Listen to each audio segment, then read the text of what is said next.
નર્મદા જિલ્લાનું કેવડિયા પ્રવાસન ધામ નવા વર્ષની ઉજવણીમાં સૌથી વધુ આકર્ષણ જમાવી રહ્યું છે। હાલ રોજના 50થી 60 હજાર પ્રવાસીઓ આવતા એસઓયુ સત્તામંડળ દ્વારા પ્રવાસીઓની સુવિધામાં વધારો કરાયો છે। ત્યારે પોલીસ અને વહીવટીતંત્ર દ્વારા નવા વર્ષની ઉજવણીને લઈને સાવચેતીના ભાગરૂપે ચેકિંગ કરવામાં આવી રહ્યું છે।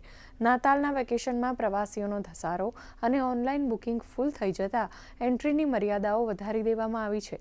વર્ષ 2025ના અંતિમ મહિનાની ઉજવણી પણ પ્રવાસીઓ અહીં જ કરે છે, એટલે એસઓયુ સત્તામંડળ અને હોટેલો ટેન્ટ સિટીમાં તમામ લોકો નવા વર્ષની ઉજવણીને લઈને તડામાર તૈયારી કરી રહ્યા છે।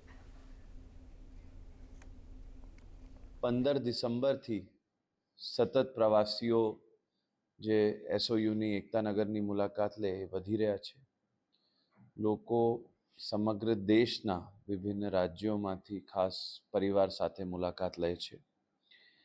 15 ડિસેમ્બરથી સરેરાશ 50,000 કરતાં વધારે લોકો પ્રતિ દિવસ એસઓયુની મુલાકાત અંદાજે લઈ રહ્યા છે અને ખાસ 24-25 ડિસેમ્બરથી ખાસ એ સંખ્યામાં પણ વધારો થયો છે। 60થી 70,000 પ્રવાસીઓ દર દિવસે અત્યારે મુલાકાત લઈ રહ્યા છે। વહીવટી તંત્ર પણ ખડે પગે છે। અમને બહુ મજા આવી છે।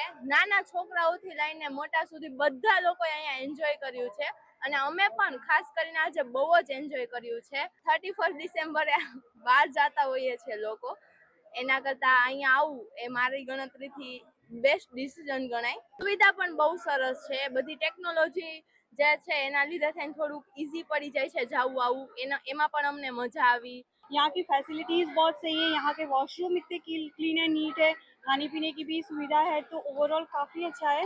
और इतनी दूर से आए फिर भी वैसे कुछ लगा नहीं, और हमारे बच्चे भी यहाँ पे अच्छे से एंजॉय कर रहे हैं। मेनली पर्पज़ हमारा 31 दिसंबर सेलिब्रेट करना था, जो कि यहाँ पे हम करेंगे।